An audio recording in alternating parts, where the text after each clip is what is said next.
Hi everyone, welcome to Question AI video. During suctioning, a client with an uncuffed tracheostomy tube begins to cough violently and dislodges the tracheostomy tube. Which action should the nurse implement first? Notify the healthcare provider for reinsertion. Attempt to reinsert the tracheostomy tube.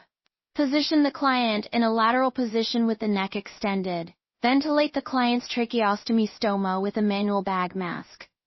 Want the full explanation? Check out the details below for the complete answer.